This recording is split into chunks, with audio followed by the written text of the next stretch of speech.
Os sinais do autismo, eles começam a ficar visíveis a partir do 9º mês, visíveis à observação nossa, né? Já existem alguns testes computadorizados que conseguem fazer um escaneamento de para onde o olho da criança olha em relação ao rosto do adulto, e isso é feito já aos 3 meses de idade. A gente não tem essa tecnologia ainda disponível. A partir dos 9 meses isso começa a ficar um pouco mais claro, mas o grande ápice é por volta dos 18 meses. Os principais sinais que não necessariamente todas as crianças têm, né? Mas uma coisa que se aponta na relação com a amamentação, tanto ao seio quanto na mamadeira, né? A falta de contato ocular. É importante entender que tem crianças que não têm autismo que também têm essa falta de contato ocular, por isso que precisa ter um conjunto de características. No 9º mês existem algumas coisas que a gente observa na criança, alguns comportamentos que são muito importantes, porque tem o nascimento da intersubjetividade e a criança ela começa a ter uma que a gente chama de comunicação compartilhada. Então, é quando surge a criança dar tchau, mandar beijo, o apontar, que não é só um apontar para uma coisa que quer. É uma criança que aponta para um avião, por exemplo, e olha para o adulto para ver se o adulto vai se interessar pelo que ela está mostrando.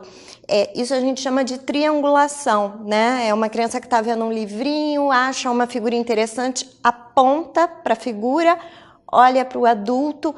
Essa triangulação, ela não está presente na criança com autismo. Isso é muito importante. A criança com autismo dificilmente aponta, que é esse início da comunicação, dificilmente dá tchau, manda beijo, né? É uma criança que muitas vezes brinca de forma peculiar com os brinquedos. Isso não necessariamente dá função ao carrinho, por exemplo, né? Algo muito comum, que a criança, ao invés de brincar com o carrinho, ela vire e fique mexendo nas rodinhas, observando o movimento, né? Às vezes são, dependendo, a gente fala hoje de muitos autismos, esses sinais podem ser muito sutis, né? Existem crianças que às vezes correm olhando para a própria sombra, e isso exige uma observação muito específica.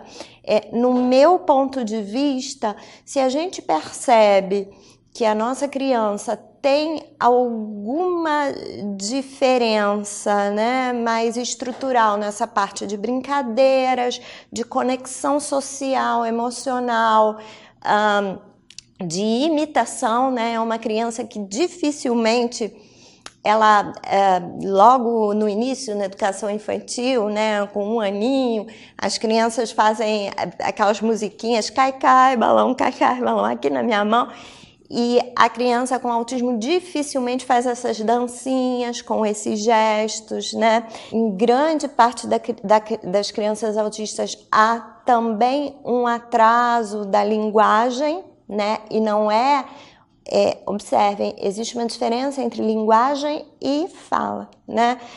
Você pode ter uma criança, por exemplo, surda, né? Que ela não escuta e ela vai ter linguagem, ela vai apontar, ela vai se comunicar por gestos.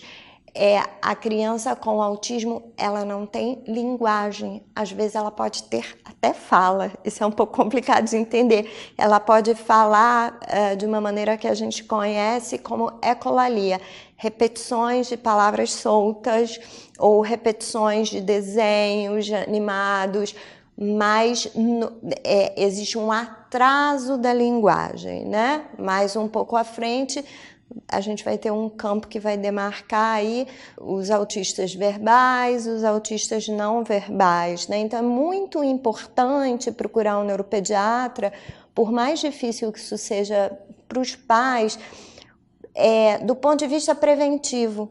A melhor coisa que pode acontecer é você receber uma notícia de um neuropediatra que não é nada disso, que está tudo bem, ou que a sua criança não tem um quadro claro, mas que vai se começar uma intervenção precoce para uma criança com risco de transtorno do desenvolvimento, porque a intervenção precoce é fundamental, é quando o cérebro tem mais plasticidade. Então, você não vai perder tempo na dúvida se a criança tem autismo ou não.